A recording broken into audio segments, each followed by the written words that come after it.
Making of the fall of the House of Usher was far from easy, and the behind the scenes had some horrific moments. One of the big secrets behind the scenes of the House of Usher is the flashback scene where viewers are taken back to 1980, which was the same time the Ushers made a deal with Verna. That same night, the two siblings got rid of Roderick's boss, Rufus Griswold, and sealed him in the walls. However, this scene goes deeper than you think. Rufus Griswold was a real person and rival to Poe in the literary world in the 1800s. The author also wrote a not-so-favorable biography for Poe and labeled him as a person who is addicted to substances. So Flanagan depicting Rufus as a terrible person and the Ushers humiliating him at the end is almost like revenge for Poe against Rufus. Roderick's wife Juno is often referred to as a child bride by the Ushers throughout the show, and the secret behind this goes back to Poe's life. Poe was said to have married his wife, Virginia Eliza Clem Poe, when he was 27 and she was 13, so this scenario was what brought about Roderick's marriage to Juno. When the fall of the House of Usher isn't being horrific or mysterious, it's showing luxury homes and lifestyles instead. The beautiful homes and sets used in the making of the series are some of the things that brought joy to the cast members during filming. The production designing team was charged with creating luxury apartments that suited each of the Usher kids and also the old house in the show. However, the production designer, Lauren Kelsey, had some significant challenges creating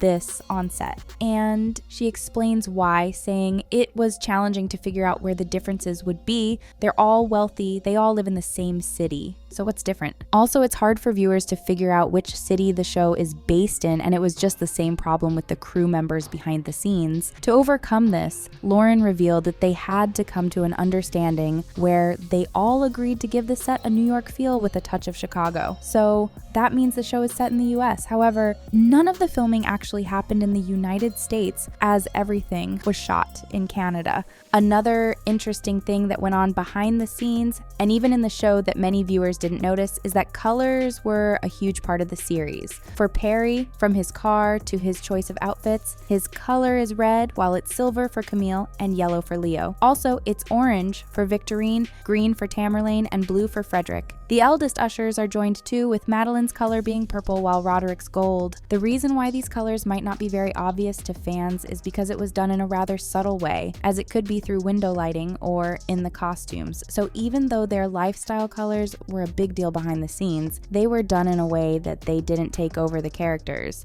Now, only some of the houses in Usher are genuine, as some were built just for the primary purpose of filming. However, Roderick's house is a real house in Vancouver that portrays elegance. The interiors of the mansion itself fit what the show was trying to achieve. So many details inside the house were kept. Frederick also has an exquisite building, as viewers saw when Perry approached Morella to come to his first party. This mansion is a 16,000 square foot property in Vancouver, and many of the interiors that came with the house were also kept in the show. But according to Lauren, the house was on the market during the production, and it was selling for around $30 million. The House of Usher also made use of Bridge Studios and Vancouver Film Studios, which are also used for other Flanagan projects. Many other places in the show and interiors were achieved with building stages. The production designer said, "We had 5 stages going for almost a year, constantly building. Tamerlane's apartment with mirrors was actually built on stage. Also, Madeline and Roderick's old house was designed just for the show. The house itself was made to look dark and scary. Its interior was also designed to match a lot of things that went on in the lives of Madeline and Roderick. The house isn't the only one in the neighborhood, as it's also opposite to Longfellow's house,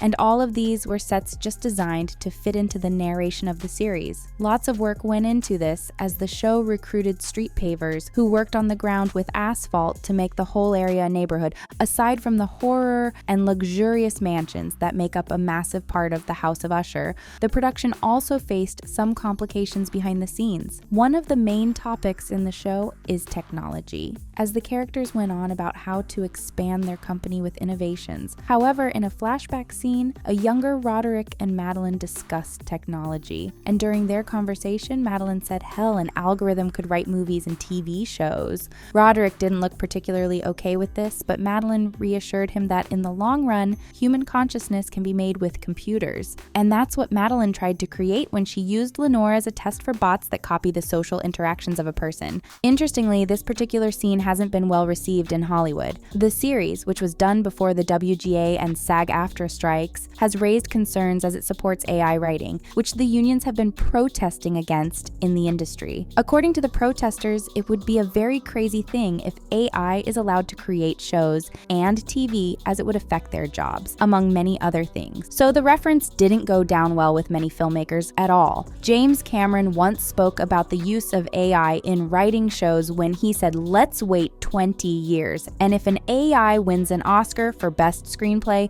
I think we've got to take them seriously." An advisor to SAG-AFTRA on AI-related issues, Justine Bateman, also said, "I stress that this is an existential threat, and if they can do this with actors, they can do it with writers, directors, cinematographers, everyone. We'll be replaced with Frankenstein spoonfuls of our work." However, since House of Usher never intended to promote AI and only recreating a fictional work, none of the unions has directly attacked the show behind the scenes. Some of the biggest highlights of the fall of the House of Usher is the scary ways in which all the Ushers passed away, and how all of these were achieved wasn't pretty behind the scenes. Perry's steamy party, which turned into a sad ending, was an alarming scene that was very uncomfortable to watch. However, the secret behind this scene and how the director Mike Flanagan perfectly portrays it as bloody is surprising. The scene with Perry was taken from one of Edgar Allan Poe's stories, where a dangerous plague was everywhere in the land, and Prince Prospero and other well-to-do people in the community decided to hide away until the situation passed. While waiting, they decided it would be more fun to have a high-class masquerade party with different colors, one of which was red.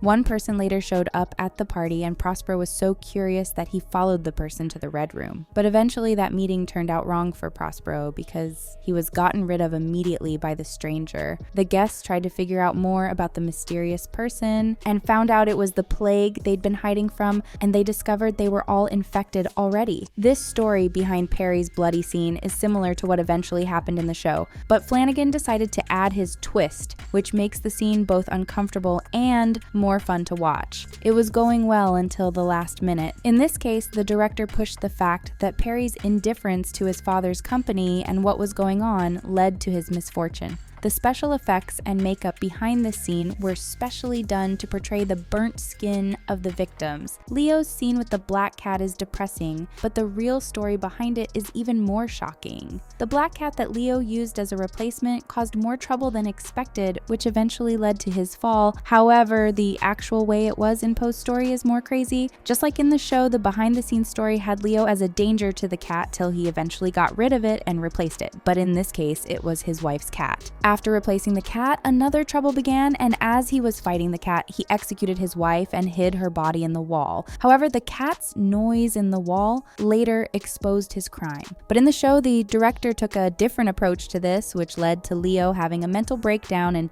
destroying his house to get the cat before falling to his demise. So they decided to make other things, like guilt, haunt Leo, rather than for him to eliminate his partner. Camille's scene was also shocking and unexpected because it looked impossible that any harm could come to her in that situation. Apparently, the story behind the scenes has an escaped orangutan named as the criminal behind her demise. Portraying this narrative sounded weird, considering how strange it would be to have a chimpanzee be involved in a mystery like that. So this was a big challenge for Flanagan. Still, he found a way around it behind the scenes by including other details and circumstances that could have led to how a chimpanzee dangerously attacked Camille. What do you think of all these secrets that went on behind the scenes and some of the inspirations behind the fall of the House of Usher? Share your thoughts in the comments.